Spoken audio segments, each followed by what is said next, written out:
पिछले चैप्टर हमने पढ़ा कि कैसे आ रहे हो मोना क्या उसके द्वारा कॉलेज जा रही थी, जिसमें मोना को आर्य समझती है किसी और के लिए अपने प्यार को नहीं छोड़ना चाहिए, उनके लिए तो बिल्कुल नहीं जीना, आपकी कदर ना हो। वही मोना आर कीमतों को समझ जाती है। दोनों ऐसी हंसी मजाक कर रही होती तभी कंपनी के ब्रांड एमजी पर शेरगिल कंपनी का ईमेल आता है, जिसमें उन्हें आर्य के कॉलेज के 50% शेयर्स मांगता है। जब मोना आर्य को ईमेल के बारे में बताती है तो आर्य उसे ईमेल का कोई जवाब ना देने को कहते और कहती इंतजार करने दो, आखिर उन्हें भी तो पता चले किसी के वक्त की कदर क्या होती है, कीमत। वहीं दूसरी तरफ प्रधान अपने ऑफिस में बैठे हुए रखे उसे लॉकेट को देख रहा था, हार्ट शेप वाले, जिसमें आगे आधी फोटो थी। तभी वह प्रधान का असिस्टेंट पंकज आता है। बोलना है कि शेरगिल कंपनी के सीईओ एमजी के शेयर्स खरीदने के लिए उन्हें ईमेल क्या, मगर एमजी ने उनके किसी भी ईमेल का जवाब नहीं दिया, ऊपर से उन्हें ब्लॉक कर दिया है, जिससे गार्डन कॉफी इंप्रेस हो जाता है और उसके लिए गिफ्ट ले जाने के लिए बोलना नेकलेस और गुलदस्ता। अब आगे यूनिवर्सिटी ईयर सनशाइन कॉलेज, काल्पनिक नाम यूनिवर्सिटी कॉलेज। यह मुंबई का सबसे हाईएस्ट कॉलेज था। इसमें अमीरों गरीब बच्चे दोनों पढ़ते थे। जो कुछ अमीर बच्चे पावर और पैसों के दाम पर आते थे, वहीं कुछ गरीब बच्चों के साथ वह अमीर बच्चे थे जो कि अपने टैलेंट के बलबूते पर इस कॉलेज पर स्कॉलरशिप हासिल की थी। सबसे हाई प्रोफाइल कॉलेज होने की वजह से यहाँ पर सभी फैसिलिटी मौजूद थे। तभी कॉलेज के बाहर एक रेड कलर की लग्जरियस कार आती है। में कार में से एक चमचमाती गोल्डन हिल निकलती है। कार और गोल्डन हिल्स को देखकर सब समझ जाते हैं इस घर में कौन आया है। दूसरी तरफ से गेट खोलकर एक ब्लैक जूते पहने लड़का निकलता है। वहीं पर उन दोनों को निकलते ही सब वापस में बातें करने लगते हैं। एक लड़की रहती, लो ये गई हमारी कैंपस की मनी ब्रांड क्वीन। तभी दूसरी लड़की उसे लड़के से पूछते हैं इसका मतलब है कोनी लड़की, तो लड़की उसे लड़की का जवाब देते रहती है, यह है नैना शेरगिल। तो दूसरी लड़की जब यह सुनती है नैना सीरियल तो एक्साइटेड होकर कहती है कहीं यह शेरदिल अंपायर के सीईओ की बहन तो नहीं। तो उसे लड़की को जवाब देते रहते हैं मगर सौतेली नहीं। नैना जो अभी हल के साथ बाहर निकली थी, उसने आज एक ब्लैक और शोल्डर साथ शर्ट ड्रेस के साथ हैवी मेकअप। नैना के साथ उसका बॉयफ्रेंड आया था। तभी दूसरी लड़की रहती है और यह उसके साथ लड़का कौन है। दूसरी लड़की के सवाल का जवाब पहले लड़की देती है कि यहाँ के सीएम का बेटा है, बहुत ही बिगड़ नवाब ज्यादा है, गलती से भी जो इसे पंगा लेता है उसकी जिंदगी जहनुम बना देता है। वही जाने ना अपने लिए सौतेली सुनकर गुस्से में थे, वही अपने बॉयफ्रेंड तुषार के लिए उसके साथ होना उसके लिए सुनकर बहुत खुशी हो रही थी। तभी वहाँ पर कॉल कर आती है ब्लैक कलर की, जिसमें से ब्लैक हिल्स के साथ रेड शर्ट ड्रेस पहने त्रिशा निकाल दिया। नैना और त्रिशा एक से बढ़कर एक माँ चुड़ैल लग रही थी इस वक्त। इस लुक में भी वो दोनों खुद को सबसे ज्यादा ब्यूटीफुल मन रही थी। नैना त्रिशा को देख आज उसे सुबह अपने कमरे में अपनी माँ के बाद याद आती है। फ्लैशबैक, नैना अपने कमरे में सो रही थी, तब उसकी माँ विनीता जी आकर उसे उठाते और कहते हैं नैना जल्दी उठो बेटा, जल्दी उठाओ, सेकंड ईयर का फर्स्ट डे है, आप जाना होगा, जल्दी बना लेते हो जाओगे। विनीता जी की आवाज को सुन नैना आसाई आवाज में उठाते हुए कहते कॉलेज जाकर भी क्या करूंगी, वैसे सारे की वजह से मेरा पूरा मूड खराब है, कल की वजह से कैसे सबके सामने उसने हमारी बेइज्जती की, मैं आज कॉलेज नहीं जाऊंगी। उसकी बातों को सुन में विनीता जी उसे समझाने हुए कहती है कि है इसलिए कर रहे हो, आज वह भी तुम्हारे कॉलेज में आएंगे, उसका भी फर्स्ट डे होगा तो उसका आज का दिन खराब और अपना दिन खास बना सकती हो अपनी बेइज्जती का बदला लेकर। विनीता जी की बातों को सुन झटके बोलते हैं वह कैसे। नैना के सवालों का जवाब देते हुए विनीता जी कहते हैं कि नैना कभी तो अपना दिमाग उसे यूज कर करो, हर बार मुझे समझना पड़ता है। नैना चढ़ते हुए बोली माँ पहली मत समझाओ, अपना प्लान बताइए।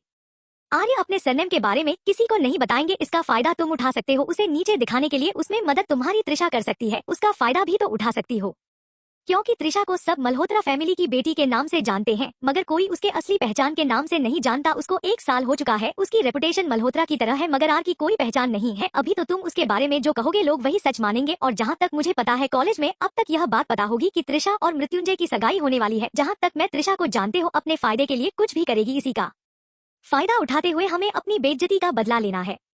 फ्लैशबैक एंड तुषार नैना को आया देखकर उसे आवाज लगातार पूछते क्या हुआ नैना। तुषार की आवाज सुनकर नैना अपने होश में आती और कहते कुछ नहीं, मैं बस अभी आए। तुषार सिसोदिया, उम्र 24 साल, एरोगेंट रोड, बदतमीज, फेमस ब्रांड का लीडर है कॉलेज का। त्रिशा अपनी कार से निकलते असमंज में सामने देखे हैं, जहां नैना उसकी तरफ आ रही थी वह समझ नहीं पाते नैना उसकी तरफ क्यों आ रही है। त्रिशा सबके सामने एक इनोसेंट और पोलाइट लड़की रहती थी, वैसे तो त्रिशा की असलियत के बारे में जानते थे। कॉलेज में 3 फेमस ब्रांड है, पहले ईगल, दूसरा क्लोफियो, तीसरा मेलोडी। पहले जानते ईगल ब्रांड के बारे में। यह कॉलेज का सबसे फेमस ब्रांड तक, इसमें सभी अपने टैलेंट में नंबर 1 पर थे। इसमें सभी म्यूजिक, पढ़ाई, डांस, हर क्वालिटी, हर पार्टिसिपेट में पार्ट लेते थे। यह कॉलेज का सबसे हाईएस्ट पॉपुलर ब्रांड था। आदित्य सूर्यवंशी इसका लीडर था। इस ब्रांड में इसके अलावा 4 और दोस्ती, केवल, रुद्र, ऋषभ, तरुण।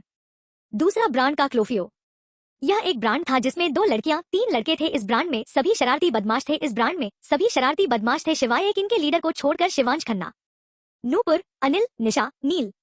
तीसरा ब्रांड था मेलोडी। भले इस ब्रांड का नाम मेलोडी था मगर इसमें म्यूजिक जैसी बात कोई नहीं थे। इसमें जो भी थे सब में ज्यादा ओके नवाबजादे थे और एक दो नवाबजादिया। इस गैंग का लीडर का तुषार सिसोदिया और इसके मेंबर थे त्रिशा, नैना, निपुण, मोहित। नैना त्रिशा के पास जाकर थोड़ा जोर से कहती है ताकि सबको सुनाई दे सके उसकी बातें। नैना जोर से बोलते हैं, त्रिशा तुम ठीक हो ना? कल मुझे पता है वजह से तुम बहुत उदास हो। आखिर उसे आर्य ने तुम्हारे साथ अच्छा नहीं किया? आज तो कॉलेज आ रहे जरूर तुम्हें फिर परेशान करेगी कल की तरह। नैना की बातों का मतलब त्रिशा अच्छे से समझा रही थी, फिर भी उसके बातों का कोई जवाब ना देते बस उदास होते हैं रहती है। कोई बात नहीं, मैं इतना तो कर ही सकती हूँ उसके लिए, चाहे वह कैसे भी हो। मैंने उससे बहन जो मन है मैं इतना तो कर ही सकता। करो मेरे साथ परिवार भी अच्छा ना करे तो मुझे उसे कोई फर्क नहीं पड़ता।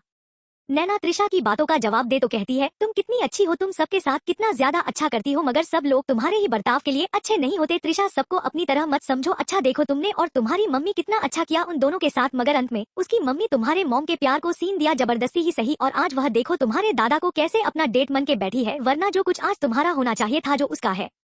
देखो तुम्हारे अच्छे होने का फायदा वह आर्या उठा रहे, कैसे तुम अपनी मॉम की तरह तुम्हारे प्यार को तुमसे अलग कर रही है। तुम्हारी मॉम की तरह तुम अपना फायदा उसे मत उठा नहीं दो, वरना वह तुम्हारे प्यार यानी मृत्युंजय भाई को तुमसे अलग कर देगी।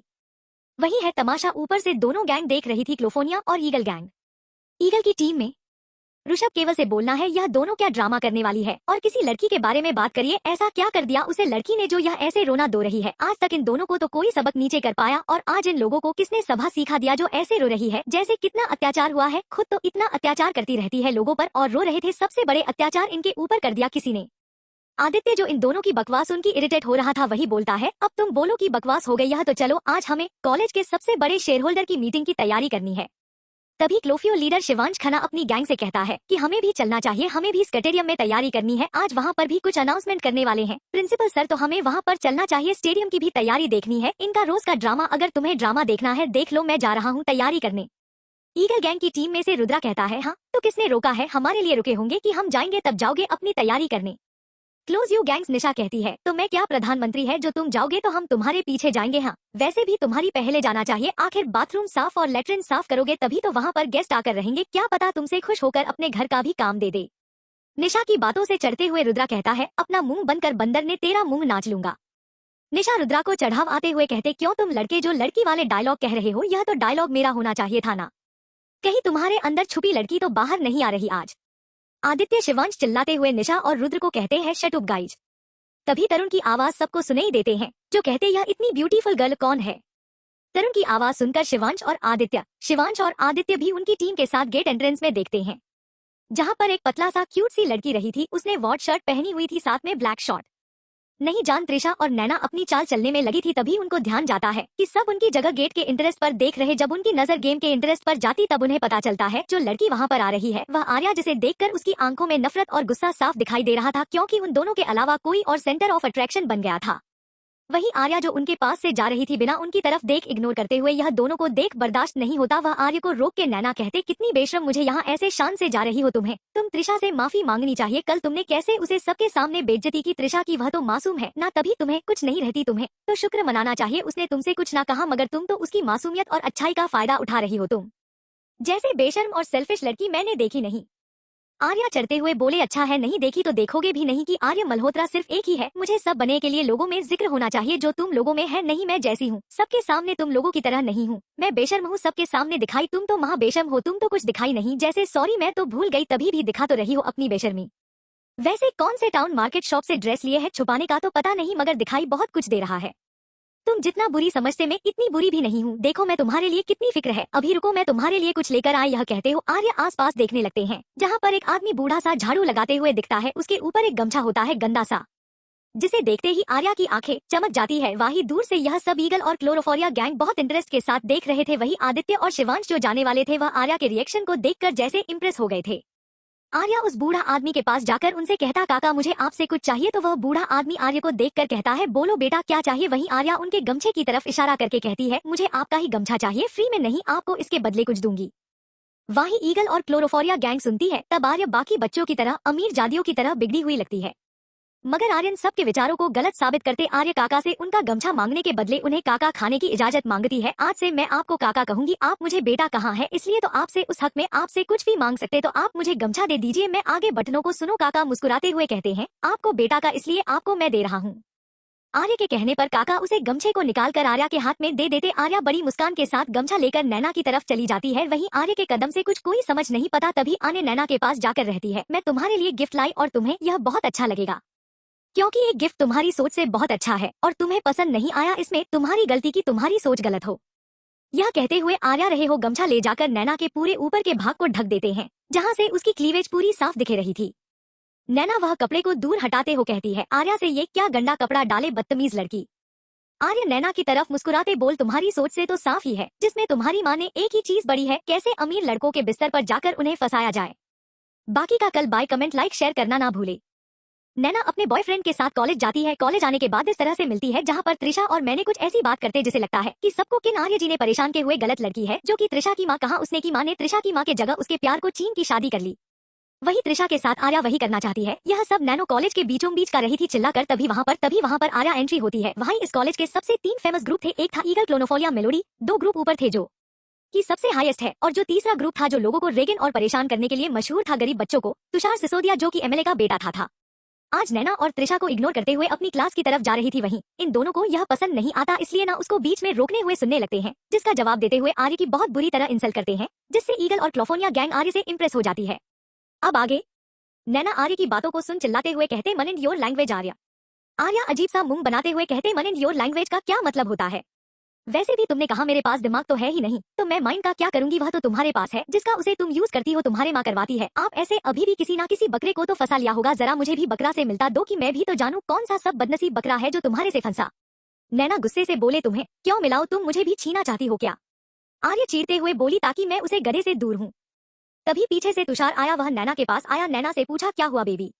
मैंने चिल्लाते हो बोली, देखो ना बेबी कैसी बातें करनी है हम दोनों के बारे में, तुम्हें गधे पसंद क्या क्या कहा रही है।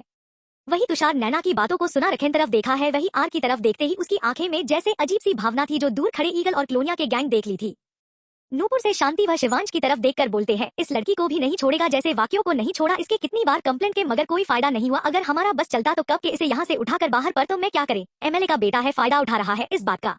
नूपुर की बातों का जवाब देते हुए अनिल बोल, फायदा उठा रहा है तो इस बार नहीं उठा पाएंगे, इस बार हम प्रोटेस्ट करेंगे इसको।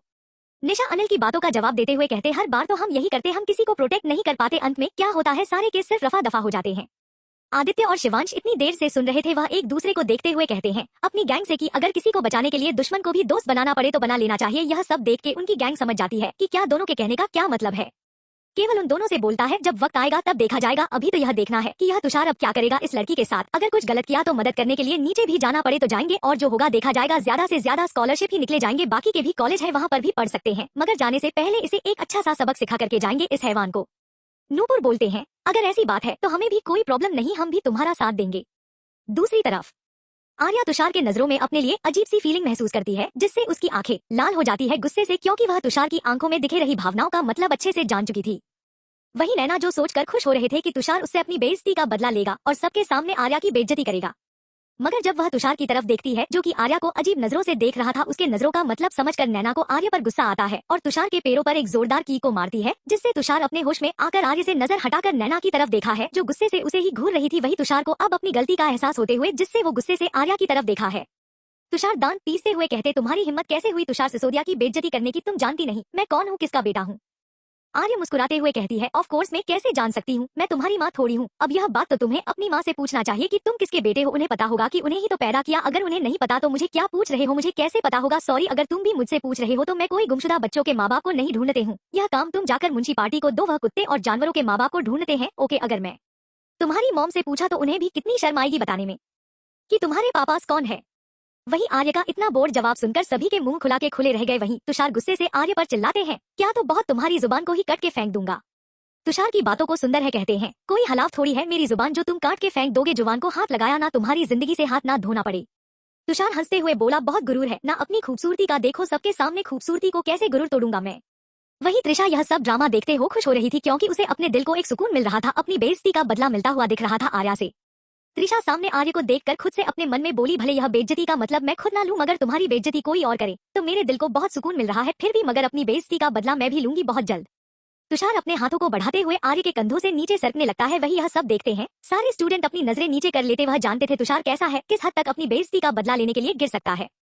निशा सब की तरफ देखकर कहते हैं, यार हमें उसकी मदद करनी चाहिए। बने तुषार अपनी बेइज्जती को बदला लेने के लिए कुछ भी करेगा। इस बार रुद्रा भी निशा की बातों को बिना किसी फाइट के मान जाता है, क्योंकि वह देख रहा था कि अभी एक लड़की की इज्जत की बात है, जिसमें उन्हें अपने लड़ाई को साइड रखकर अपनी इंसानियत दिखानी चाहिए। आदित्य और शिवांश एक दूसरे की तरफ देखते हैं और बिना किसी से कुछ कहे सीधा नीचे की तरफ जाने लगता है। उन दोनों को नीचे जाते देखा सबके चेहरे पर मुस्कान आ जाते, क्योंकि वह जानते थे चाहे कितनी भी लड़ाई हो जाए, जब गलत होता है दोनों के साथ आई जाते हैं उसे गलत को सही करने के लिए। उनके पीछे उनके गैंग भी चली जाती है। आर्य के कंधों से हाथों को नीचे ले जा रहा था, तब की टॉप उसके शरीर के कंधों से नीचे शरीर के आ गई थी। वही इस वक्त आर्य का और काफी डेंजरस था। वही आर्य गुस्से से कहते, अपना हाथ हटाओ। मैं तुषार हंसते हुए कहते, क्यों बेबी, मसाज अच्छी नहीं लग रही है तो चलो किसी खाली क्लासरूम में चलते हैं, वहाँ अकेले में तुम्हें बॉडी मसाज दूंगा, जो एक लड़का एक लड़की को देता है बेड पर। ये कहते हुए तुषार का हाथ आर्या की चीट से कुछ इंच दूर था। वही तुषार की बातों को मतलब सुनकर सभी स्टूडेंट को गुस्सा आ रहा था, मगर कोई भी तुषार से पंगे लेकर खुद को कोई झमेले में नहीं फंसाना चाहते थे।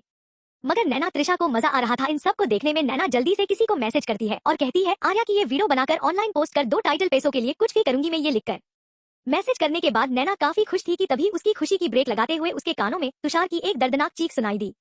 इस वक्त जो आदित्य और शिवांश के साथ ऊपर से नीचे आ रहे थे, सामने का नजारा देख दंग रह गई कि आखिर ऐसा भी कोई कर सकता है, क्योंकि आर्य ने तुषार के उसे हाथ को जिससे उसने आर्या को हाथ लगाया था उसको ही पूरी तरह मोड़ दे, तो जिससे उसका हाथ पूरी तरह से हड्डी टूट गई थी और वह हाथ को पकड़ते हुए दर्द से भीग रहा था नीचे जमीन पर बैठे हुए।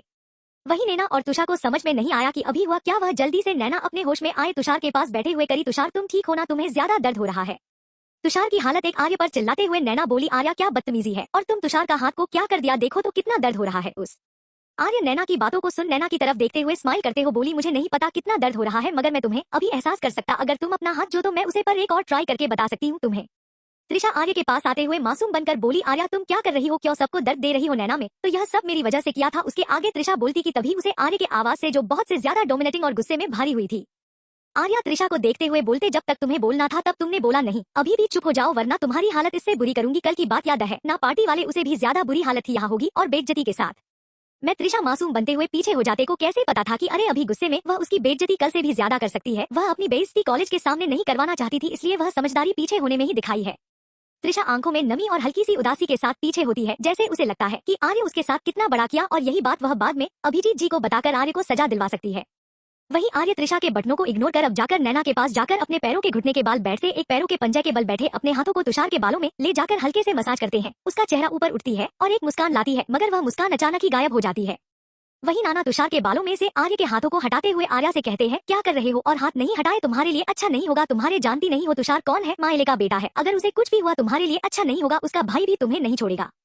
नैना ने इतना ही कहा था कि आर्य ने तुषार का कर वहां पर रखे एक पत्थर पर जोरदार से मारा, और जिसे आर्य के इस क्रिया से नैना के साथ तुषार की भी एक जोरदार चीख निकाल गई। आर्य के इस हरकत से नैना अंदर तक कांप गई और तुषार से दूर होकर बैठ गई। इस वक्त नैना के माथे से पसीना आ रहा था डर के मारे और बॉडी शिविर कर रही थी। वही जो लोग अभी आने की खूबसूरती में खोए हुए थे, वही उसका इतना खतरनाक रूप देखकर उनके अंदर तक रूह कांप गई थी, मगर तुषार के साथ ऐसा हाल देखते उन्हें खुशी भी थी। वही ईगल और कॉलोनियल गैंग के वॉइस को तो जैसे कोई फर्क नहीं पड़ता, मगर नूपुर निशा की हालत खराब हो रही थी आर्य के रूप को देखकर। नूपुर अनिल को पकड़ा होता, निशा ने नील को। जब आर्य ने तुषार के सर को पत्थर पर मारा तो निशा ने दोनों आंखों को बंद करके नील को पकड़ लिया था और अभी अपनी एक आंख खोलकर आर्य को देखते हुए सभी से बोली, जिससे हम एंजल समझ रहे थे वह तो महाकाली निकली, अब तो हमें भी सब बच के रहना पड़ेगा।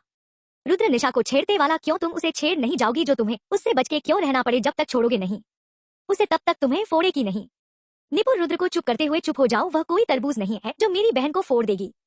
वहीं पर प्रिंसिपल और दमैम सब कॉलेज के प्रोफेसर ए जाते हैं, क्योंकि किसी ने बता दिया कि तुषार जो की माँ का बेटा है उसे किसी लड़की ने मारा है, जिसे सोचकर वह घबरा जाता है। जल्दी से उसे बचाने के लिए बाहर आते हैं, मगर उन्हें भी विश्वास नहीं हो रहा था किसी लड़की ने इतने बड़े हेडकैट लड़के को मारा, वह भी इतनी बुरी तरह।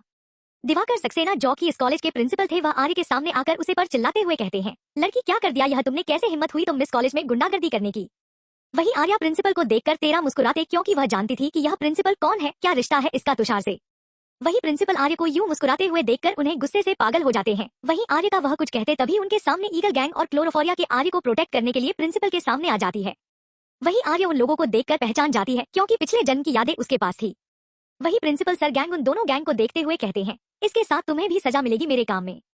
वहीं दूसरी तरफ ओबेरॉय कॉर्पोरेशन में क्या बिना बैठक कृतन काम कर रहा, तब इसका असिस्टेंट पंकज उसके पास आता है और कॉल कुछ उसे बताता है, जिसे सुनने के बाद कीर्तन गुस्से से आज बबूला डॉट मृत्यु की को एक वीडियो आता, जिसे देखने के बाद रिव्यू 5.05 रिव्यू 100 कमेंट्स 80 शेयर 10। पिछले चैप्टर में पढ़ा कि आर्या जब नैना की बेइज्जती करती है तो नैना गुस्से में आकर आने पर चिल्लाती है और तभी तुषार आ जाता है और नैना के गुस्से को देखकर वह सामने आने को देखा है जो खूबसूरत लगती है जब भी उसे उठने की कोशिश करता है गलत इरादे से।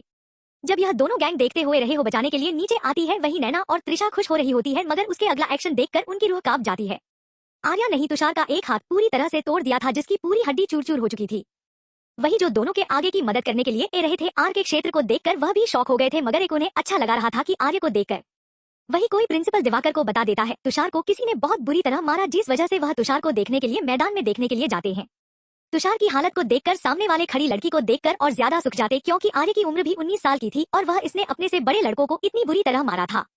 प्रिंसिपल दिवाकर सक्सेना आर्य को कुछ करने जाते हैं तो उनके बीच में आर्य को बचाने के लिए आदित्य और दी शिवांश की गैंग आ जाती है।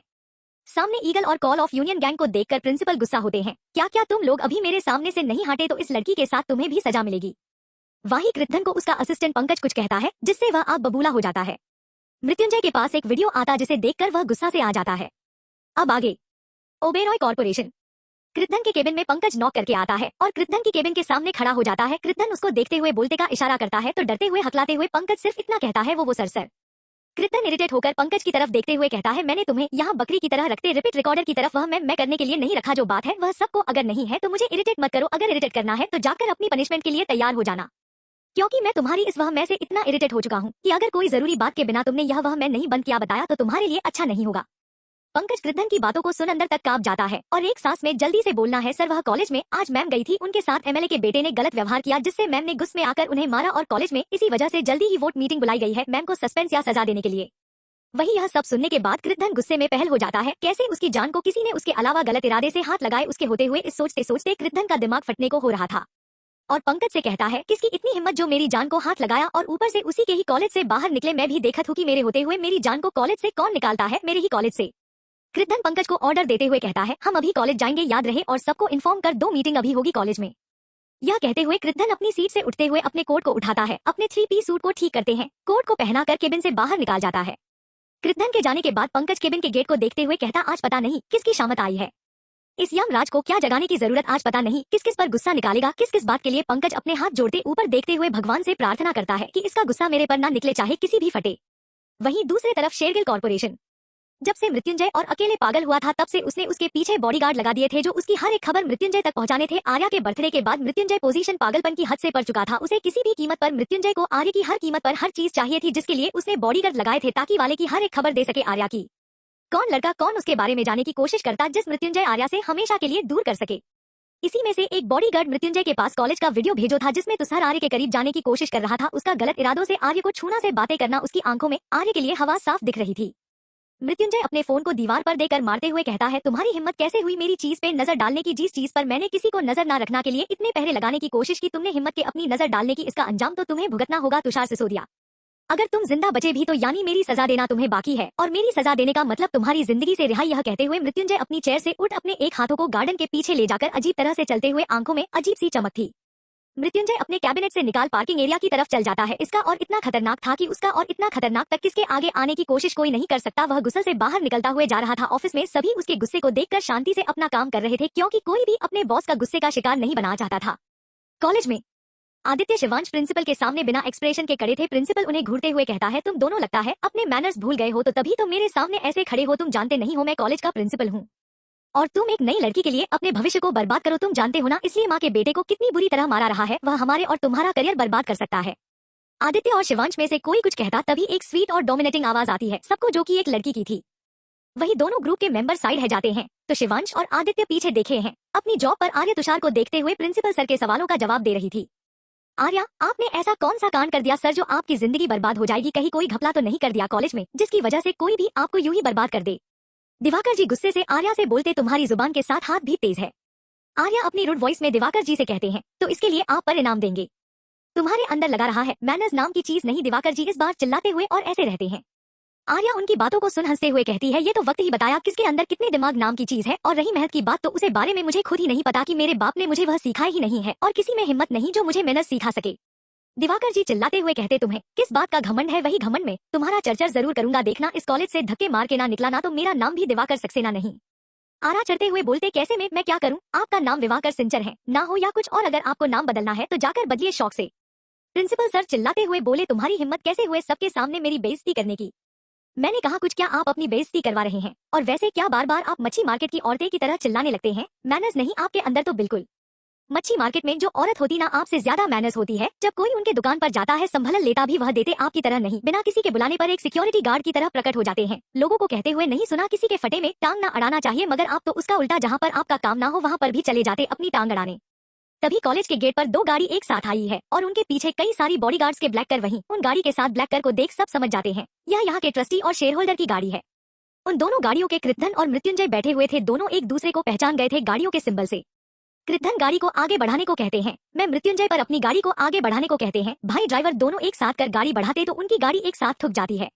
वही आर्या इन दोनों कैसे पागल जैसी हरकत देखकर गुस्से से अपने मन में कहती है, पागलों को सब होल्डर किसने बना दी, दिमाग नाम की चीज ही नहीं, एक साथ ऐसी हरकत करेंगे तो स्टूडेंट पर क्या असर पड़ेगा। कृद्धन अपने गाड़ी की खिड़की का कांच नीचे करता है। मैं मृत्युंजय भी प्रधान की तरफ अपनी गाड़ी के खिड़की का कांच नीचे करता है। तभी दोनों की आंख के ब्लैक गॉगल्स होता है। वह अपनी दोनों का आंखों में से एक साथ गॉगल्स निकालकर एक दूसरे को घूमने लगता, जैसे कितने बड़े जाने दुश्मन हैं जो आंखों से एक दूसरे को जलाकर राख कर देंगे। अब चैप्टर जब डालेंगे तब सारे रीडर देख लेंगे चैप्टर और लाइक कमेंट करेंगे। हेलो फ्रेंड, कल भी और आज भी मैंने चैप्टर दलल रही हूँ और आपके कमेंट से रहे हैं, मगर लाइक और कमेंट सब चैप्टर काम में है, तो मुझे आपके 100% कमेंट लाइक शेयर चाहिए। ऐसे तो मेरी कहानी के रिव्यू नीचे चले जाएंगे और साथ में जो आप आ रहे हैं एक्टिवेट रीडर है वह भी नीचे चले जाएंगे, जिससे कहानी बंद हो जाएगी। तो फिर मुझे मत कहना कि आप स्टोरी कंटिन्यू करिए। अपनी नजर डालने की इसका अंजाम तो तुम्हें भुगतना होगा तुषार सिसोदिया। अगर तुम जिंदा बचे भी तो यानी मेरी सजा देना तुम्हें बाकी है, और मेरी सजा देने का मतलब तुम्हारी जिंदगी से रिहाई। यह कहते हुए मृत्युंजय अपनी चेयर से उठ अपने एक हाथों को गार्डन के पीछे ले जाकर अजीब तरह से चलते हुए, आंखों में अजीब सी चमक थी। मृत्युंजय अपने कैबिनेट से निकाल पार्किंग एरिया की तरफ चल जाता है। इसका और इतना खतरनाक था कि उसका और इतना खतरनाक तक किसके आगे आने की कोशिश कोई नहीं कर सकता। वह गुस्से से बाहर निकलता हुए जा रहा था। ऑफिस में सभी उसके गुस्से को देखकर शांति से अपना काम कर रहे थे, क्योंकि कोई भी अपने बॉस का गुस्से का शिकार नहीं बनना चाहता था। कॉलेज में आदित्य शिवांश प्रिंसिपल के सामने बिना एक्सप्रेशन के खड़े थे। प्रिंसिपल उन्हें घूरते हुए कहता है, तुम दोनों लगता है अपने मैनर्स भूल गए हो, तो तभी तो मेरे सामने ऐसे खड़े हो। तुम जानते नहीं हो मैं कॉलेज का प्रिंसिपल हूँ और तुम एक नई लड़की के लिए अपने भविष्य को बर्बाद करो। तुम जानते हो ना, इसलिए माँ के बेटे को कितनी बुरी तरह मारा रहा है। वह हमारे और तुम्हारा करियर बर्बाद कर सकता है। आदित्य और शिवांश में से कोई कुछ कहता, तभी एक स्वीट और डोमिनेटिंग आवाज आती है सबको, जो कि एक लड़की की थी। वही दोनों ग्रुप के मेंबर साइड है जाते हैं तो शिवांश और आदित्य पीछे देखे हैं। अपनी जॉब पर आर्या तुषार को देखते हुए प्रिंसिपल सर के सवालों का जवाब दे रही थी। आर्या, आपने ऐसा कौन सा कांड कर दिया सर जो आपकी जिंदगी बर्बाद हो जाएगी? कहीं कोई घपला तो नहीं कर दिया कॉलेज में जिसकी वजह से कोई भी आपको यूं ही बर्बाद कर दे? दिवाकर जी गुस्से से आर्या से बोलते, तुम्हारी जुबान के साथ हाथ भी तेज है। आर्या अपनी रुड वॉइस में दिवाकर जी से कहते हैं, तो इसके लिए आप पर इनाम देंगे। तुम्हारे अंदर लगा रहा है मैनर्स नाम की चीज नहीं। दिवाकर जी इस बार चिल्लाते हुए और ऐसे रहते हैं। आर्या उनकी बातों को सुन हंसते हुए कहती है, ये तो वक्त ही बताया किसके अंदर कितने दिमाग नाम की चीज है। और रही मेहनत की बात, तो उसे बारे में मुझे खुद ही नहीं पता कि मेरे बाप ने मुझे वह सिखाया ही नहीं है, और किसी में हिम्मत नहीं जो मुझे मेहनत सिखा सके। दिवाकर जी चिल्लाते हुए कहते, तुम्हें किस बात का घमंड है? वही घमंड में तुम्हारा चर्चा जरूर करूंगा, देखना इस कॉलेज से धक्के मार के ना निकला ना तो मेरा नाम भी दिवाकर सक्सेना नहीं। आरा चढ़ते हुए बोलते, कैसे में मैं क्या करूं? आपका नाम दिवाकर सिंचर है ना हो या कुछ और, अगर आपको नाम बदलना है तो जाकर बदलिए शौक से। प्रिंसिपल सर चिल्लाते हुए बोले, तुम्हारी हिम्मत कैसे हुए सबके सामने मेरी बेइज्जती करने की? मैंने कहा कुछ, क्या आप अपनी बेइज्जती करवा रहे हैं? और वैसे क्या बार बार आप मच्छी मार्केट की औरतें की तरह चिल्लाने लगते हैं? मैनर्स नहीं आपके अंदर तो बिल्कुल। मच्छी मार्केट में जो औरत होती ना आपसे ज्यादा मैनर्स होती है। जब कोई उनके दुकान पर जाता है संभलन लेता भी वह देते आपकी तरह नहीं, बिना किसी के बुलाने पर एक सिक्योरिटी गार्ड की तरह प्रकट हो जाते हैं। लोगों को कहते हुए नहीं सुना किसी के फटे में टांग ना अड़ाना चाहिए, मगर आप तो उसका उल्टा, जहाँ पर आपका काम ना हो वहाँ पर भी चले जाते अपनी टांग अड़ाने। वही आर्या इन दोनों कैसे पागल जैसी हरकत देखकर गुस्से से अपने मन में कहती है, पागलों को सब होल्डर किसने बना दी, दिमाग नाम की चीज ही नहीं, एक साथ ऐसी हरकत करेंगे तो स्टूडेंट पर क्या असर पड़ेगा। कृद्धन अपने गाड़ी की खिड़की का कांच नीचे करता है। मैं मृत्युंजय भी BYY BYY BYY। तभी कॉलेज के गेट पर दो गाड़ी एक साथ आई है और उनके पीछे कई सारी बॉडीगार्ड्स के ब्लैक कर, वहीं उन गाड़ी के साथ ब्लैक कर को देख सब समझ जाते हैं यह यहाँ के ट्रस्टी और शेयर होल्डर की गाड़ी है। पिछले चैप्टर में पढ़ा था कि कैसे पंकज अपने बॉस को अपनी मैं के साथ हुए कॉलेज के हादसे के बारे में बताएं। वही यह सुनकर के बाद कीर्तन एक पल गवार कॉलेज के निकाल जाता है। मैं मृत्युंजय का बर्थडे कार्ड जो आगे के पीछे लगाया हुआ था उसने आर्य के साथ कॉलेज में बर्ताव का वीडियो बनाकर मृत्युंजय के पास भिजवा देता है, जिसे देखने के बाद मृत्युंजय गुस्से से कॉलेज के लिए निकल जाता है। वह पूरे कॉलेज के सामने आर्य ने प्रिंसिपल दिवाकर का जुलूस निकाल दिया था। इज्जत का दिवाकर गुस्से से पागल हो गया था। ऐसे ही में दोनों में बहस शुरू हो जाती है कॉलेज के गेट पर। तभी तो गाड़ियों के एंट्रेंस पर लाइन लगती है, जिनके पीछे बॉडीगार्ड की गाड़ी थी। वहीं गाड़ी को लेकर सब पहचान जाते हैं यह कॉलेज के उस शेयर होल्डर की गाड़ियां हैं। वही लड़कियां तो पागल हो गई थी क्योंकि दो हैंडसम लड़के एक साथ आए थे। मृत्युंजय और कृद्धन आपस में ही लड़ने के लिए रेडी है। दोनों में से कोई भी अपनी गाड़ी पीछे लेने को तैयार नहीं था। एक शब्द गेट के अंदर आने के चक्कर में दोनों की गाड़ी फास्ट चुकी थी और ड्राइवर को आगे चलने को कह रहे थे। अब आगे कॉलेज के सभी बच्चे दोनों के ड्रामे देख रहे थे, कैसे शेयर होल्डर आपस में ही लड़ रहे, एक आगे नहीं जाने दे रहा और एक पीछे नहीं जा रहा गाड़ी को। आर्या इतनी देर से जो वैसे ही गुस्से में होती, वह इन दोनों का ड्रामा देखकर गुस्से से फटने को हो रही थी। वहीं इन दोनों की लड़ाई को देखते ही फ्रस्ट्रेटेड होकर कहता है, यह शेयर होल्डर है कि बच्चे जो ऐसे लड़ रहे कॉलेज के लिए सामने, यह तो खुद बच्चों की तरह लड़ रही है, क्या किसी की लड़ाई सुलझाएंगे। वहीं रुद्रादित्य की बात को काटते हुए कहता है, लड़ेंगे नहीं, हमारे कॉलेज के ट्रस्टी है, स्टूडेंट का असर हुआ होगा। वैसे भी जैसे तुम और यह शिवांश दोनों लड़ते रहते हो, वैसे यह दोनों लड़ रहे हैं। तुम दोनों का लड़ना तो समझ में आता है, यह तो सिर्फ एक गेट के लिए रेडी है, ना कि एक गाड़ी अगले एक पीछे। निशा चीरते हुए, अगर इतने ही समझदार हो तो जाकर उन्हें भी बता दो। रुद्रा खुद पर प्राउड करते हुए निशा से बोल, देखा, तुम्हें भी पता चल गया, मैं इंटेलिजेंट हूँ, मगर इनका समझाना मेरे बस की बात नहीं, आखिर शेयर होल्डर है। रुद्र मुस्कुराते कहता है, चलो एक शर्त लगाते हैं कि इनमें से कौन पहले गाड़ी पीछे लगा, ब्लैक गाड़ी वाले लगा या वह नेवी ब्लू। निशा बोली, जब लगाना तब का तब देखेंगे, मगर अभी यह क्यों आए तो लंच में आने वाले देना, हमने तभी तैयारी भी नहीं करी ड्रामा के चक्कर में। यह ऐसे लड़ते गए तो कहीं की मीटिंग है, यही ना करवानी पड़े। रुद्र मुंह बनाकर बोला, मैं कोई सामान उठाकर नहीं आने वाला है यहाँ पर। आदित्य गुस्से से बोला, कभी अपना दिमाग से कर लिया करो, जब देखो जब बकवास करते रहते, चुपचाप शांति के साथ खड़े रहो। रुद्र अपने आसपास देखते हो, बोलो, मगर शांति है कहा तुमने तो मुझे कभी नहीं मिलने और आवाज बोल रहे, मैं उसके साथ खड़ा रहा हूँ, वैसे कैसे खड़ा हो जाऊं अनजान लड़की के साथ। निशा उससे गुस्से से बोले, अब बेवकूफ, वह लड़की वाली शांति नहीं, वह साइलेंट वाली शांति बोला है, इतना बेवकूफ कौन कैसे हो सकता है। वैसे अपनी मम्मी से पूछा था, क्या खाकर तुम्हें पैदा किया जो इतने बेवकूफ वाले सवाल करते हो, कहीं दिमाग घर पर तो छोड़कर नहीं आ गए थे पैदा होते वक्त। रुद्र चढ़ते हुए बोला, दिमाग घर पर छोड़ कर आऊंगा तो यहाँ क्या तुम्हें लेकर आऊंगा साथ में। आर्या इतनी देर से जो वैसी चिड़ी हुई थी सामने का ड्रामा देखकर, वह निशा और रुद्र को गुस्से से देखते हुए चिल्लाते हुए कहती है, just shut up both of you. बस एक कॉलेज के चिड़ियाघर है जो जहाँ पर हर प्राणी मिलता है, एक अजीबो गरीब शख्सियत के साथ। अरे तुषार की तरफ हाथ करते हुए कहते, एक महाशय है जो जहाँ देखो हाथ साफ करने पर तू ले रहते हैं, और एक तुम दोनों बिन पेनी के लोटे वाली बात करते रहते हो। किस कॉलेज में कोई नॉर्मल इंसान नहीं है, एक से बढ़कर एक नमूने पाल रखे इस कॉलेज में। यह कहते हो सामने देखना लगती है, जहाँ पर वह पागलों की तरह दोनों एक दूसरे को घर रहे थे। आर्य फ्रस्ट्रेटेड होकर कहती है, जैसे लग रहा है मैं कोई कंपटीशन देख रहे हैं ना, हम ऑडियंस और यह पार्टिसिपेट एक से एक गधे पड़े हैं मेरे आसपास। आर्य अपने आसपास देखते हैं तो नूपुर के बालों में हेयर पिन दिखती है, जिसे देखकर उसकी आंखों में चमक आ जाती है। वह नूपुर के सामने अचानक से खड़ी हो जाती है, जिससे नूपुर एकदम से डर जाती है। आर्य क्यूट सा फेस बनाकर नूपुर से कहती है, तुम मुझसे क्यों डर गए, मैं क्या एलियन की तरह दिखती हूँ। आर्य की बातों को सुन सब उसे देखते हैं, अभी वह एकदम मासूम और क्यूट लग रही थी। रुद्र आर्य को देखकर मुंह बनाते हुए कहते हैं, यह कितनी जल्दी रंग बदलती है। रुद्रा के बातें सुन आर्य उसे घूर के देखते हुए बोली, मैं क्या गिरगिट हूँ जो रंग बदल दूंगी। आर्य की बातों को सुन आर्य की बातों को सन्नूट एकदम घबरा जाता है और त्रिशार का हालत याद करके कभी हाँ कभी न में गार्डन हिलता है, जिसे देखकर उसके फ्रेंड्स केवल ऋषभ, तरुण और निशा, नूपुर, नीलानिल हंसी छूट जाती है। रुद्र मुंह बनाकर बोला, मैंने कोई जोक थोड़ी मारा है, केवल अपनी हंसी कंट्रोल करते हुए का जोक नहीं मारा, मगर जोकर जरूर बन गया है। केवल की बातों को रुद्र गुस्से से कहता है, तुम बहुत ही बदतमीज हो। रुद्रा की बातों का जवाब देते हुए ऋषभ आगे आते हुए कहता है, तुम बहुत ही ज्यादा जोकर। आर्य सबको हंसी मजाक करते देखाकर अपने भाइयों की याद आ जाती है, वह भी ऐसे ही हंसी मजाक करते रहते थे एक साथ। वही शिवांश और आदित्य आर्य के मुस्कान में ही खो जाते हैं। तभी वह दोनों नूपुर की आवाज से होश में आते हैं, जो आर्य से पूछ रहे थे, तुम्हें कुछ चाहिए। आर्य नूपुर की बातों का जवाब देते कहती है, तुम्हारे बालों की हेयर पिन चाहिए। आर्य के सवाल का जवाब देने पर कंफ्यूज होकर बोलने हैं, हेयर पिन का तुम्हें क्या काम। आर्य मिस्टर शेरगिल और मिस्टर ओबेरॉय की गाड़ी को देखते हुए कहती है, किसी की हवा निकालनी है। नूपुर कंफ्यूज होते हुए कहते, हवा किस कैसी। आर्या कहते, देखोगे तब समझ में आ जाएगा तुम्हें। नूपुर बिना कोई सवाल के अपने हेयर पिन निकाल के आर्य के हाथों में दे देती है। अरे उसे पी को लेकर मिस्टर शेरगिल और श्री ओबेरॉय के गाड़ी की तरफ चली जाती है। मैं पूरा कॉलेज आर्य को देख रहा था, अब क्या कांड करने वाली थी वह, क्योंकि औरत की पर्सनालिटी इतनी खास थी कि हर कोई उसकी तरफ अट्रैक्ट होकर देखने के लिए मजबूर था। मिस्टर शेरगिल गुस्से में मिस्टर ओबेरॉय को देखकर बोले, आप अपनी गाड़ी पीछे लेंगे। मिस्टर ओबेरॉय मिस्टर शेरगिल की तरफ एक डेविल स्माइल करते हुए बोले, क्यों आपकी गाड़ी में पहिए नहीं है, क्यों आप नहीं ले सकते अपनी गाड़ी पीछे। मिस्टर शेरगिल, पहले मैं यहाँ आया हूँ तो मेरी ही गाड़ियाँ अंदर जाएगी। मिस्टर ओबराय, तो मैंने कब कहा, बाद में आप भी मेरे साथ ही आए हैं, वैसे नाम तो नहीं रखा कि पहले आप तो आए तो आप भी जाएंगे अंदर। मिस्टर शेरगिल इस बार गुस्से से चिल्लाते हुए बोले, मैं कोई मजाक के मूड में नहीं हूँ मिस्टर ओबेरॉय। इस बार मिस्टर ओबेरॉय में गुस्से से बोले, मैं भी कोई आपको एंटरटेन करने के मूड में नहीं हूँ। मिस्टर शेरगिल इस बार थोड़े शांति से आंखों में गुस्से लिए मिस्टर ओबेरॉय से बोले, मैं यहाँ का शेयर होल्डर हूँ तो तमीज से बात कीजिए। मिस्टर ओबेरॉय एटीट्यूड से बोले, मैं कोई यहाँ भजिया नहीं टलता हूँ, मैं भी शेयर होल्डर हूँ आप ही की तरह। वह उन दोनों की बात पूरे कॉलेज को सुनाई दे रही थी कि क्योंकि गुस्से से बोल कम चिल्ला रहे थे ज्यादा। रुद्र बोलो, कैसी टॉम एंड जेरी वाली लड़ाई कर रहे हैं दोनों, काश मेरे पास कैमरा होता, मैं अपने इंस्टाग्राम पर वीडियो शूट करके डाल देता तो मैं कितना फेमस हो जाता। निशा से चढ़ते हुए कहते, अगर तुम डालते तो अगले दिन जिंदा भी तो बचाने चाहिए तो फेमस होने के लिए, क्योंकि उनका यह वीडियो वायरल होते तुम दुनिया में वायरस हो जाते। न्यूज़पेपर की सुर्खियों के साथ रुद्रा ने किया सुसाइड अपनी जिंदगी से तांगा आकर।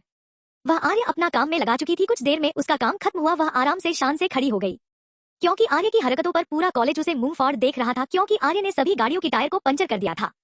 ऋषभ आर्य को देखते हुए बोला, क्या डेयरिंग लड़की, देखो कैसे डेविल्स के कारों की ही हवा निकल दी। आर्या मिस्टर शेरगिल और मिस्टर ओबेरॉय के कारों की खिड़की पर नॉक करती है तो दोनों एक साथ बाहर देखते हैं जहां पर आर्या खड़ी थी। आर्या के ऐसे सामने आने पर दोनों की आंखों में चमक आ जाती है। दोनों एक साथ अपनी गाड़ियों में से निकाल जाते हैं। वह यह सब देखकर सभी शॉक थे कि दोनों गाड़ियों में से निकलने के लिए इतना ड्रामा कर रहे थे, अब एक बार में ही आर्या के नॉक करने पर आ गए। आर्य दोनों को देखते हुए एक साथ रहते हैं। अब आप दोनों भारी आगे हैं तो कष्ट करके अंदर भी चल सकते अपने दोनों पैरों से, क्योंकि आपकी खटरा ये गाड़ियां आगे नहीं जाएगी। कृद्धन कोल्ड एक्सप्रेशन के साथ बोलते, क्यों नहीं जाएगी, मेरी गाड़ी आगे जाएगी, किसी की जाए ना जाए। आर्या एटीट्यूड से बोले, तो कंधों पर लद के ले जाइए। कृद्धन बोला, वह क्यों? क्योंकि मैं टायर की हवा निकल दे तो कंधों पर लाद के ले जाओगे। आर्या टायर की तरफ इशारा करते हुए बोली। मृत्युंजय खुश होते और ऐसे बोलो, तुमने सब मेरे लिए किया है, थैंक्स, मगर चेहरे पर उसने अपने एक्सप्रेशन सख्त रखे हुए थे। मैं मृत्युंजय की बातों को सुन मिस्टर ओबेरॉय का चेहरा गुस्से से काला हो गया, मगर आर्य के अगली बार सुनकर उनके चेहरे पर हल्के से मुस्कान आ गई। क्यों, आप मेरे कोई रिश्तेदार हो जो इनकी गाड़ी का टायर पंचर करूंगी और तुम्हारा छोड़ दूंगी। मृत्युंजय आर्य की तरफ देखते हुए, बताइए ये किस लिए किया। आर्या चिढ़ते से बोले, क्योंकि यहाँ पर फिल्म की शूटिंग चल रही थी, वहाँ पर सीन बोरिंग हो गया था तो कोई सीन क्रिएट नहीं हो रहा था, मन किया तो कर दिया ताकि खड़े सारे ऑडियंस का एंटरटेनमेंट हो जाए। वहीं दूसरी तरफ त्रिशा को किसी का फोन आया तो दूसरी तरफ चली के बात करने को। अभिजीत जी त्रिशा के फोन उठाते हैं। उसे फोन पर, तुमने मुझे मैसेज किया, कोई काम था क्या। त्रिशा मासूम बनते हुए अभिजीत से कहते हैं, वह कोई काम नहीं था, वह आज भी कॉलेज में मीटिंग होने वाले थे, मैंने सोचा आपसे पूछ लूं कि आप आओगे कि नहीं। अब आओगे तो यहाँ पर आर्य का मामला भी संभालोगे यहाँ पर, और यह आर्य एक प्रॉब्लम में फंस गई है। अभिजीत जी गुस्से से कहते, उसे लड़की को तो काम में प्रॉब्लम में फंसना, पता नहीं क्या कर दिया उसने।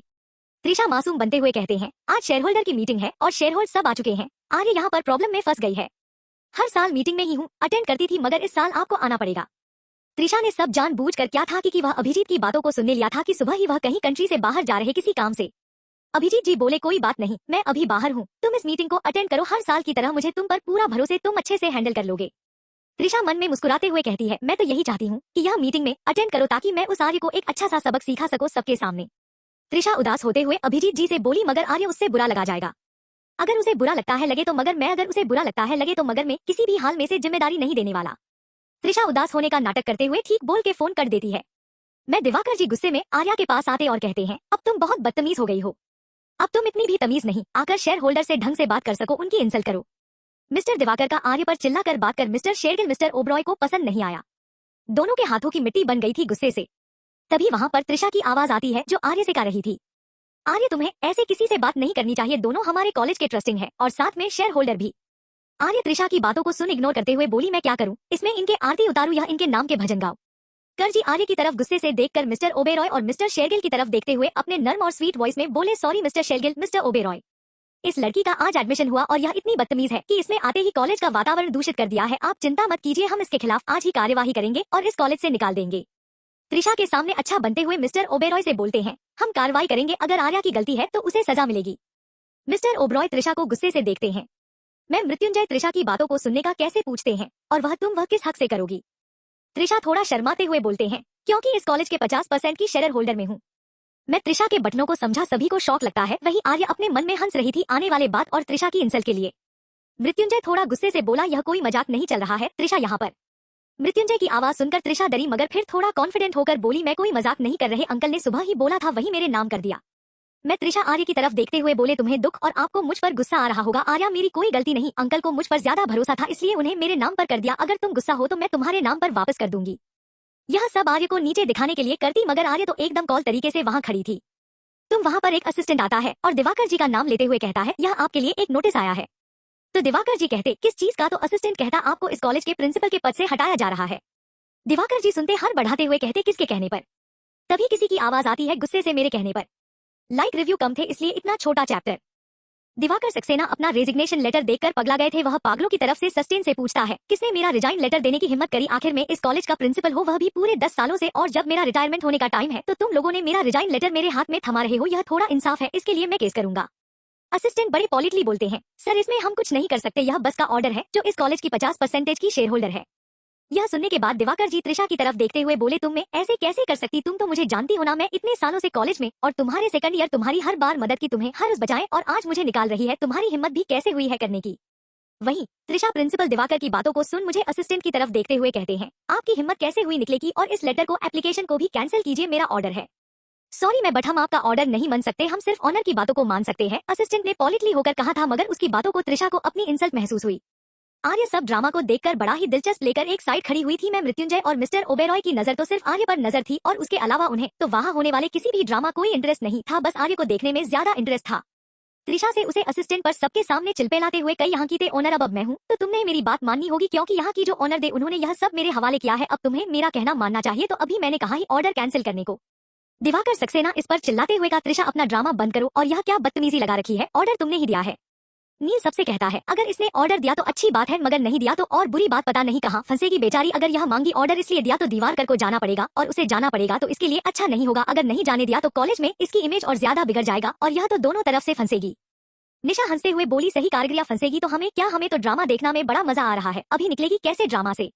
रुद्र निशा की बातों का जवाब देते हुए कहता, पहले बार तुमने सच कहा है, इस चुड़ैल को ऐसे ड्रामा में देखने में कितना मारा मजा आता है। वैसे भी इसका काम होता है इसकी दोस्त कल लोगों की जिंदगी में ड्रामा करने का, और आज इसकी जिंदगी में कोई ड्रामा कर तो कितना मजा आएगा। दिवाक त्रिशा के पास जाते हुए गुस्से से बोले, अगर तुमने ऑर्डर नहीं दिया तो तुम्हारे अलावा किसने दिया? मैंने दिया, आपके रिजाइन का ऑर्डर। एक डोमिनेटिंग और एटीट्यूड से भरी आवाज थी जिसकी वजह से सब उसे तरफ आवाज को देखने लगे जहाँ से आवाज आई थी। वहाँ पर आर्य खड़ी थी। आर्य के बातों को सुनकर त्रिशा जैसे गुस्सा ही आ गया। उसने गुस्से से चिल्लाते हुए बोला, तुम्हारी हिम्मत दी कैसे हुए ऐसे बोलते की, और की किसे पूछू कर तुमने ऑर्डर दिया? त्रिशा की बातों को सुनने के आर्या उसे एक आईब्रोज करते हुए बोली, किसी से पूछ के ऑर्डर दिया मतलब मेरी मर्जी, इससे तुम्हारा कोई लेना देना नहीं। समझ में आए बात? और मेरे काम में टांग अडानी के आगे से गलती की ना तुम्हारा वह हाल करूंगी जिंदगी भर, जो समझ भी नहीं पाओगे और पछताओगी कि क्यों तुमने आर्य से पंगा लिया। त्रिशा हंसते बोले, तुम लगा रहा है पागलों के, मेरी बात सुना नहीं है। अंकल यहाँ का ओनर मुझे बनाया तो तुम कैसे इसके फैसले ले सकती हो? वह कौन होते हैं? तो मैं ओनर बनाने वाले और तुम कौन हो यहाँ के ओनर बनने वाले? उनका तुमसे कोई रिश्ता नहीं। समझ में आई बात? मिस त्रिशा शर्मा, अपनी औकात भूल रहे हो, तुम्हारा नाम शर्मा है, मल्होत्रा नहीं। त्रिशा चिल्लाते बोले, अपने हाथ में रहो आर्य, यह मत भूलो कि तुम्हारे दादा ने मुझे प्रॉमिस किया है वह मुझे अडॉप्ट करेंगे, वह मेरी मॉम से क्या वादा नहीं भूलेंगे। आर्य से इस बार दांत पिसते बोली, भूल तो तुम रहे, तुम्हारी मॉम से तुम्हारी देखभाल करने का वादा किया है, जिंदगी भर तुम्हारी मासी का जिंदगी भर मल्होत्रा फैमिली भोज उठाएगी। मैं त्रिशा आर्य की बातों को अपने इंसल्ट समझते हुए गुस्से से बोली, जो तुम इतना उड़ रही हो ना, यह जो तुम्हें मिला है वह मेरी और मेरी मॉम का था। यह तुम बोल रही हो तुम्हारी मम्मी मुझे छिनार मेरी मॉम से।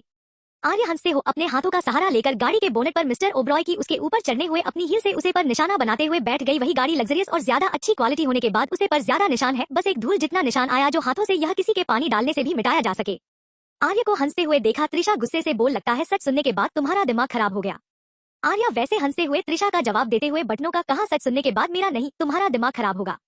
आर्या 1 मिनट का पोस्ट लेकर त्रिशा की बातों को बोली, क्या कहा छीना? और मैं और मेरी माँ ने क्या छीना तुम्हारा? जरा डिटेल में बताना सबको। त्रिशा गुस्से से बोले, तो मैं सच सुनना तो सुनो, तुमने मेरी माँ से उनका प्यार छीना, तुम्हारी माँ ने उनके प्यार को छीना, हारी मोम आई मेरी मॉम के खुशियों के बीच में। आर्य हंसते बोले, और रियली सही कहा, वह तो मेरी मम्मी थी ना जो अपने बॉयफ्रेंड को शादी का वादा करके शादी के दिन ही किसी और मर्द के साथ पकड़ी गई, क्योंकि वह थोड़ा ज्यादा रिच था जिसे प्यार करती थी ना। वैसे तुम्हारी मॉम का प्यार पैसे देखकर प्रॉपर्टी देखकर कितना जल्दी बदलता है ना। त्रिशा चिल्लाते हो बोली, तुम झूठ मत बोलो, तुमने भी वही मेरे साथ क्या मेरा प्यार मुझसे छीन मृत्युंजय को मुझे दूर किया। आर्या एक नजर त्रिशा को दिखा, फिर मिथुन जैक की तरफ देखकर फिर तुषार के सवालों का जवाब देते हुए कहा, हाँ मृत्युंजय शेरगिल तो कोई दूध पीते बच्चे हैं ना, जीने मैंने तुमसे छीन लिया। जो मैंने बेला फुला के अपनी तरफ, कल पहले मैं उनसे प्यार करती थी इसलिए उनके पीछे रहती थी, और वैसे बीमारी सगाई बचपन में तय हुई थी तो चीन की बात तो पैदा नहीं होती, और रहते बेटे प्यार की बात वह तो तुम थी जो उनके पीछे पड़े हुए थे, और अभी पड़ी हुई हो वैसे ही खून अपना असर दिखाएगा। यह बात तो सही है ना, अभी तुम्हारे अंदर तुम्हारी माँ का ही गंदा खून है ना। अरे तुम्हारी माँ क्या, तुम्हारी फैमिली में सबका ऐसे ही खून है, तभी तो तुम्हारी मासी मेरे डेट के ऊपर ऐसे डोरी डालते हैं, सबके सामने ऐसे हक जताती है जैसे कि उनके पति हो, और तुमने भी तो वही होना सबसे सीखा है, कैसे किसी के प्यार और किसी के होने वाले पति को छिन जाए। और वैसे भी अब बात इनकी तो मुझे इनमें कोई इंटरेस्ट नहीं है, तो तुम्हें शौक से रख सकती हो। वही जो मृत्युंजय पहले खुश था और की बातों को सुनने उसे यह सुनते हुए क्या आर्य को उसमें अपना प्यार ना इंटरेस्ट, उसके हाथों की मुट्ठी कुट जाती है। वही मिस्टर ओब्रॉय की नजर मृत्यु पर जाते हैं, उनके चेहरे पर दबे स्माइल आ जाते, और वुमेन में रहते अच्छा हुआ जान तुम्हें इसमें आपको इंटरेस्ट नहीं है, क्योंकि अब तुम्हारा इंटरेस्ट सिर्फ मुझ में होना चाहिए, क्योंकि तुम्हारा आज भी मैं हूँ और कल भी। त्रिशा गुस्से से बोली, जो हो गया सो हो गया, मगर यह मेरा कॉलेज है, यहाँ की ओनर में हूँ और तुम्हारे यहाँ पर कोई हक नहीं है, तो मेरा ही ऑर्डर, तुम इस कॉलेज से निकाल जाओ। ओ आर्य थोड़ा अफसोस जाता तो त्रिशा से बोली, मेरी बात का इतना बड़ा लगे कि टॉपिक की चेंज कर दे, कोई बात नहीं, अब हम जो टॉपिक है उसे पर बात कर लेते हैं। और रही बात इस कॉलेज के ओनर की, तो वह मैं हूँ, क्योंकि इस कॉलेज की अथॉरिटी ऑफ थियोनर मेरे और मेरे भाइयों के पास है, ना कि मेरे डैडा के पास विकेट टेकर की तरह से जो इस कॉलेज की हिफाजत तब तक कर रहे थे जब तक हम मैच्योर और ना हो जाए। पहले मैं इस कॉलेज की ओनर 5% शेयर होल्डर थी, मगर मेरे जन्मदिन पर सारे शहर मेरे से नाम हो चुके, तो आप पूरी तरह से यह कॉलेज की शेयर होल्डर में हूँ, एकमात्र समझ में आई बात। और जिस नाम पर तुम छल रही हो ना, यह मत बोलो कि वह तुम्हारा भी हुआ नहीं और ना मैं होने दूंगी। आज शाम तक मल्होत्रा मेंशन से निकलने के लिए तैयार रहना, समझ में आई बात मेरी? मैं कहीं बेइज्जत कल किया था, आज कहीं धक्के मार के ना निकालना पड़े। वही आर्या के शेयर होल्डर वाली बात सुनकर जहां मृत्युंजय और मिस्टर ओबेरॉय थोड़ा शॉक थे, वही हम सब स्टूडेंट का था, मगर आर्य का नेचर देखकर उन्हें सही लगा रहा था कि और एक शोल्डर होल्डर होने के लायक है। दिवाकर जी गुस्से से दांत पीसते हुए बोले, तुम इतनी सी लड़की, मेरे को स्कॉलरशिप निकले पूरे 10 साल से मैं इस कॉलेज का प्रिंसिपल हूँ और मेरे खिलाफ जाने की हिम्मत किसी ने नहीं की। आर्य एटीट्यूड से बोली, किसी ने हिम्मत नहीं की तो मैं कर रही हूँ क्योंकि मुझ में बहुत हिम्मत है। दिवाकर जी गुस्से से बोले, तुम जानती नहीं हो मैं कौन हूँ, तुम्हारे साथ क्या करूँ, अभी वक्त है, मुझे माफी मांग लो वरना तुम्हारा क्या हाल करूंगा तुम नहीं जान पाओगी ना। आर्या ने गुस्से से बोला, मुझे नहीं जाना आप कौन और मेरा क्या हाल करोगे। दिवाकर जी गुस्से से बोले, मैं एमएलए का साला हूँ, देख लेना तुम्हारा क्या हाल करूंगा, आखिर तुमने मेरे भांजे को भी हाथ लगाया, देखना ना मेरा जीजा तुम्हारा क्या हाल करेगा, उनके बेटे को हाथ लगाया तुमने। आर्या हंसते हुए बोले, उसका तो पता नहीं वह क्या करेगा, मैं तुम्हारा बहुत कुछ करूंगी। इतना कहते ही आर्य गुस्से से चिल्लाई, गॉड्स। आर्य के चिल्लाने पर बहुत अच्छे से ट्रेन 30 कांटे गार्डन उसके पास आकर खड़े हो गए। उसमें से हैंडसम सा लड़का है जिसकी उम्र कुछ 28 साल के आसपास होगी, उसे सामने आते ही आर्य को रिस्पेक्ट से बोले, यस मैम। आर्य ने उसके करीब जाकर उसके कान में कुछ कहा ही थी। मैं सभी स्टूडेंट और बाकी सब क्यों होकर देख रहे थे, वही दो लोग गुस्से से उसे हैंडसम से लड़के को देख रहे थे। आर्या के कुछ खाने पर वह चला गया। कुछ देर में उसके साथ एक लड़की आई जिसकी उम्र कम से कम 25 या 24 साल की होगी। मैं उसे लड़की को अपने सामने देखे दिवाकर एकदम सब पका हो गया।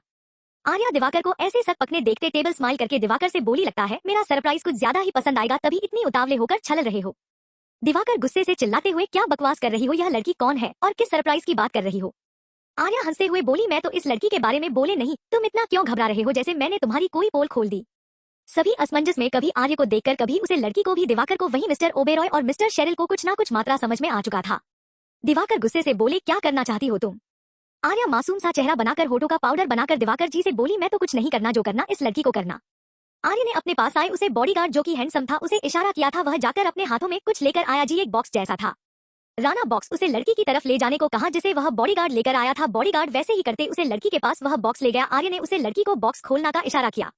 उसे लड़की ने डरते हुए उसे बॉक्स को खोल उसके अंदर जो सामान था वह देखकर वह लड़की एक पल के लिए घबराए तो नाम है शरीर आने लगी तो आर्या गुस्से कहा, निकालो उसे।